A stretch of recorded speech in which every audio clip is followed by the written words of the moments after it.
Hello and welcome to the morning show teeing off with Revsportz. A very good morning to everyone present and thanks for joining Raja sir. Thanks for joining Bharat. And today is a special day in Indian cricket, birthday of Sunil Manohar Gavaskar, and July is a special month altogether for Indian cricket.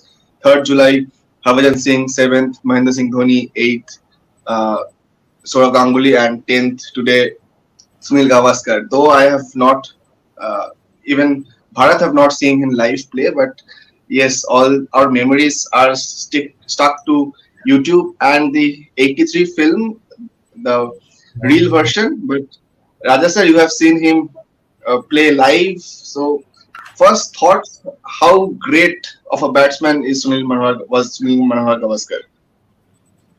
No, I was lucky. I was born in Hyderabad where he would come and play the Moino Dola. See, otherwise, you're dependent on watching test matches or watching zonal games. And because he was playing in the West Zone, there was no scope of his having come to Hyderabad. Very, very fortunate that I got to see him play in the Moino Dola in 1971. Of course, he had played earlier, but I don't remember that. But 1971, he'd just come back from England. India had beaten West Indies, it had beaten England, and India was on a high. And he came and played for a team called Associated Cement Companies, ACC.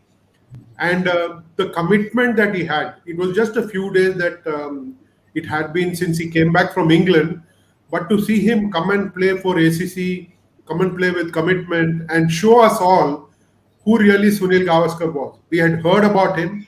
Now, West Indies back then, thanks to the time zone, thanks to no television, we had no images of Sunil Gavaskar except the photograph that would appear in the next day's Hindu or Deccan Chronicle. But to see him in flesh and blood and to stand next to him and take pictures, I think it was special. But to call him great is to find, we have actually got to find a new term for him, because what he did was not for himself, he did for India. Rohan, before him, we had a number of openers who would not succeed at the top of the order. Many were forced to open the innings.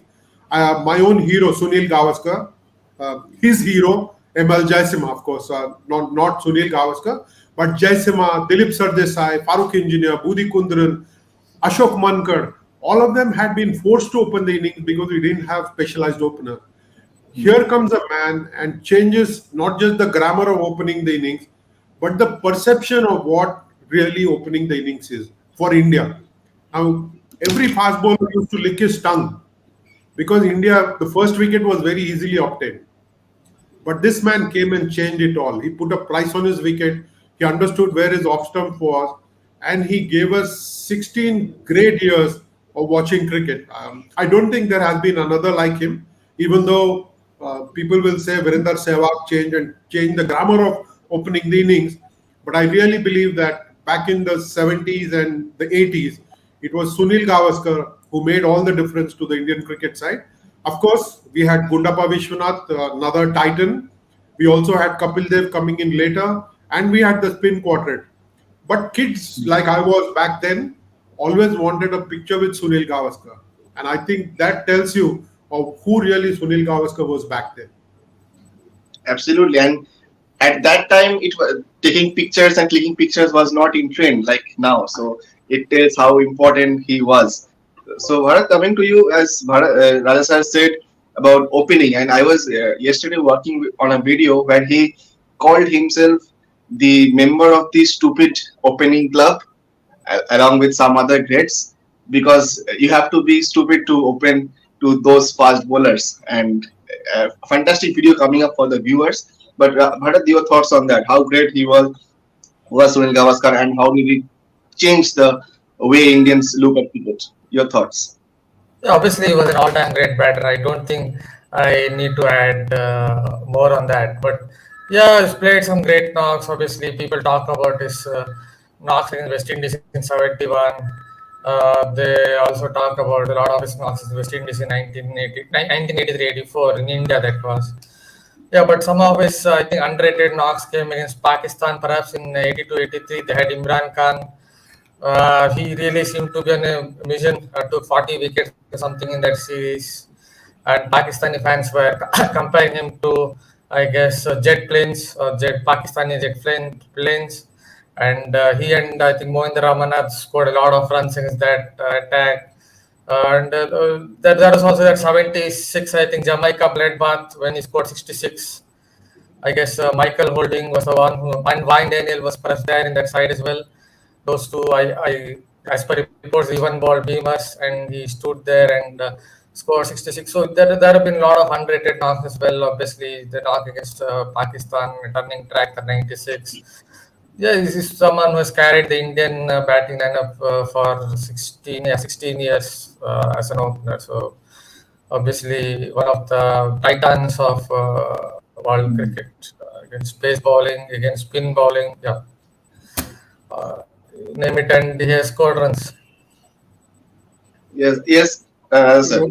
Rohan, it is we don't have too many videos of his batting, but I have seen it happen, and I've heard it from legendary cricket writers like Rajan Bala and R. Mohan and others that he would be right behind the ball.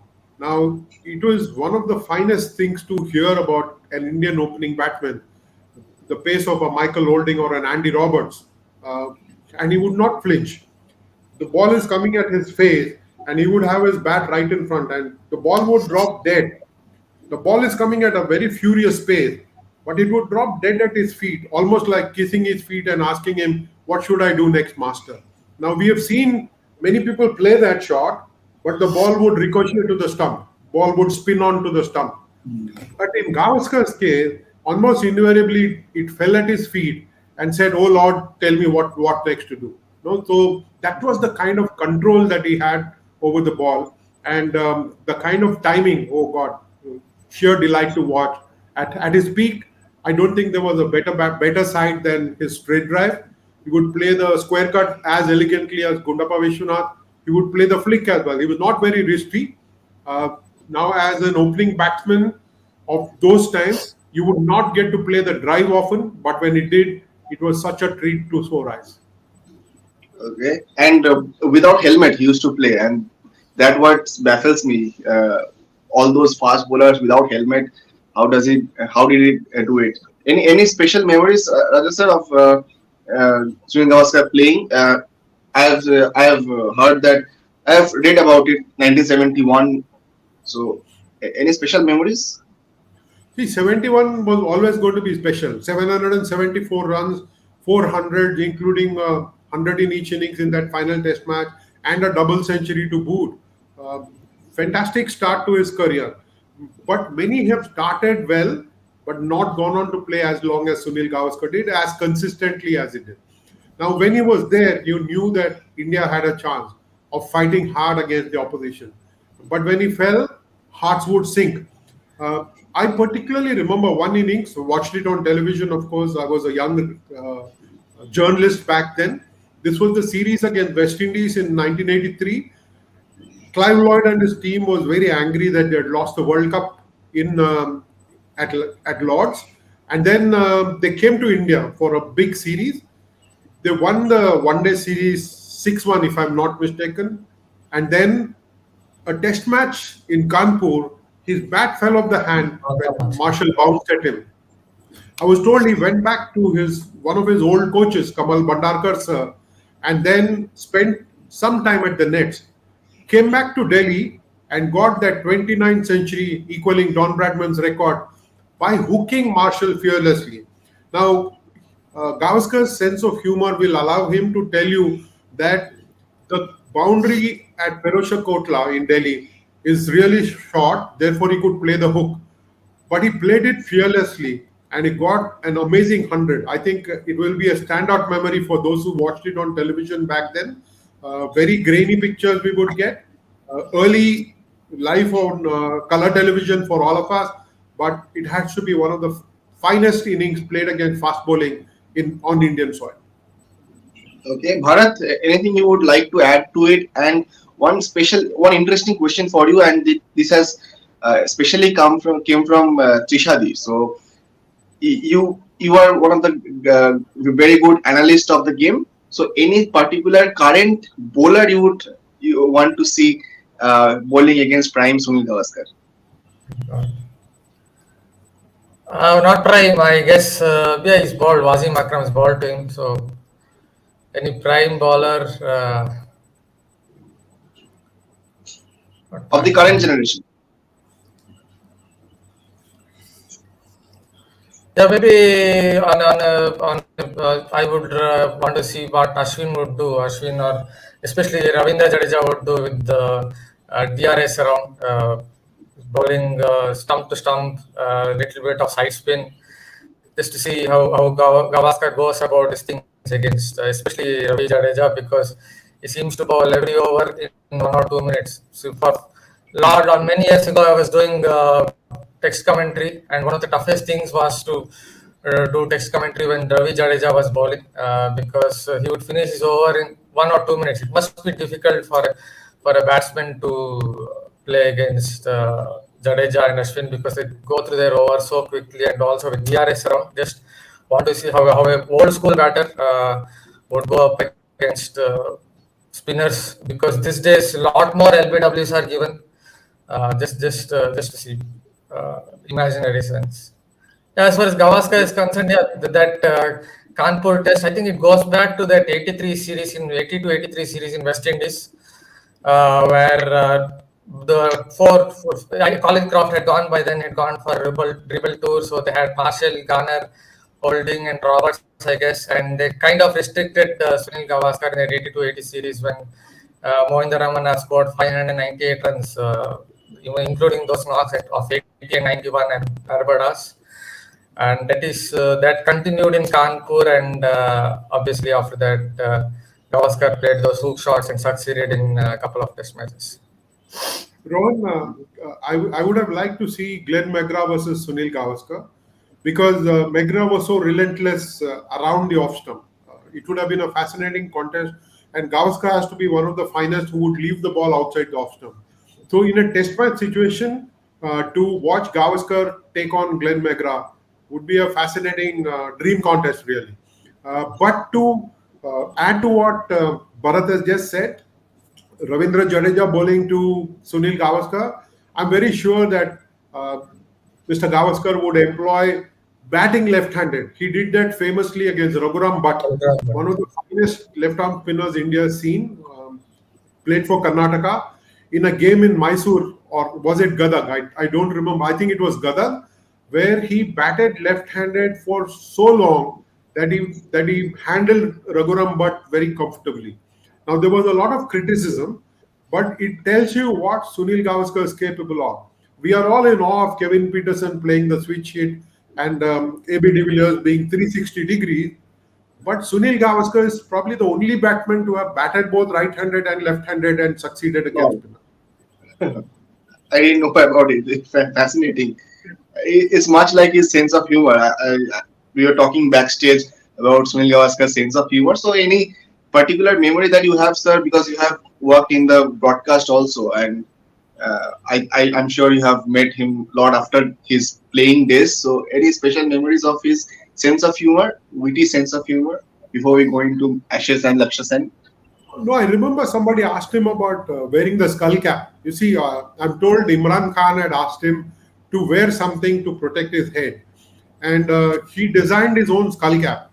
Now, somebody asked him that from 1980 to 1987, you wore the skull cap and played. So why did you do it? Why did you not wear the helmet? And then apparently he answered saying that there's nothing inside. Now, this is the man's sense of humor. Nothing inside here. This is the man's sense of humor. And coming from him, we could all take a laugh at it. But I don't think anybody else will ever even remotely think of Gavaskar not having anything here. One of the intelligent cricketers, the man who plotted the victory of the Indian team in one-day cricket in 1985, the World Championship of Cricket. We beat nearly every team. We picked up 10 wickets against nearly every team except Pakistan in the final. That is where Ravi Shastri emerged as the champion of champions. But Gavaskar was the captain, and I think he did a fantastic job of that. But he had already decided that he would no longer lead India after that series. And then he came back to play for 2.5, 3 years and played some really amazing cricket even after that, taking on Imran Khan in that final series, Tausif Ahmed and Iqbal Qasim in Bangalore. I think he gave us so much to cheer, but above all, he gave us that respect that Indians deserve. He's somebody who wears the Indian flag on his back, very fiercely proud Indian. And I think he gives us a lesson every single time when somebody hands over a cap or an India T-shirt to somebody who doesn't deserve it. Mr. Gavaskar can get really angry. Okay, it's fantastic, and learning from you who have actually seen the man. I remember seeing him at a 2 feet distance in the Moorman Club when he came to Kolkata, and he has such a persona. And Bharat, anything more you would like to add on Sunil Gavaskar and your thoughts on the Ashes also, because we need to wrap up the show in 5 minutes time. But final thoughts on Ashes, England coming back after 2 defeats. Bharat. Yeah, Sunil Gavaskar, one last thing also, is I think the century he scored in the 1987 World Cup, perhaps his only ODI 100. By then he had started to play over the infield a lot more. Watched some YouTube videos as well from the 85 World Championship of Cricket, a couple of matches when he started to play little more over the infield, trying to take a few more risks, and then that 87 World Cup 100. So yeah, this I like to add because you generally don't associate Gavaskar playing over the top, over the infield, trying to hit through the line. That is something I think right at the end of his career he had started to open up his shoulders a little more. So yeah. Ashes, yeah, that was a really end the tense match, and this time England came out on top, obviously. And from their perspective, it was good to see that they played some sensible cricket. Harry Brook and Chris Fox, they were not trying to play baseball every single delivery to take singles. Yeah, Chris Fox has had a problem or two against short ball tactics of Australia. You go back to the 2017-18 Ashes, they bounced him out. They have done that to him before. Yesterday also he was troubled by short pitch deliveries, but he got through that phase and yeah, England won. So it's fantastic for the Ashes series because 3-0. The scoreline also doesn't reflect that. It wouldn't have reflected it 3-0 because it's been a very competitive series. So it's good to see England pulling one back. Though there were a few soft dismissals. Joe Root obviously caught down leg. Ben Stokes again caught down leg. But they somehow finally got through. Yeah. England and Absolutely. Australia, Scott Boland, they seem to depend too much on Pat Cummins and Mitch Stark. Scott Boland, England seem to have kind of worked him out because he nips it back and that little bit of tilt of his wrist he does for that away going delivery, and there's a little bit of wobble. I think England seem to know what is coming out of his hand, so that is why they were able to have that little bit of extra time, I guess. So Australians only had two bowlers. Basically, two bowlers had to take all the 10 wickets. And of course, I know Mitch Marsh took 1 wicket, but that is why I think Australia lost because they needed one more bowler to take 2-3 wickets. They missed obviously Nathan Lyon. Murphy was due respect is no Nathan Lyon as well. So that is where Australia lost. Okay. Sir, any final thoughts on Ashes? And Mark Wood has been good. He has won the player of the match. But any more other stand-up performances that you remember from this match? I think it's important for cricket, not just for Ashes, that it didn't become a one-sided series. 3-0 would have been bad for cricket, bad for England definitely. But as a cricket fan, I'm glad that England fought back, fought bravely, and played some smart cricket. But also there is a lesson for England's curators here, away from the players themselves. I think the pitch curators, when they give you a track like there was at Edgbaston, there's such a great test match, low scoring, but a fascinating contest. Either side could have won the game. Now go back to the earlier two test matches, the previous one especially. It was such a dead wicket that they had to bowl the short pitch deliveries to extract something out of the track. Now that is not great cricket, where you can play really long innings if you can concentrate hard and not make mistake.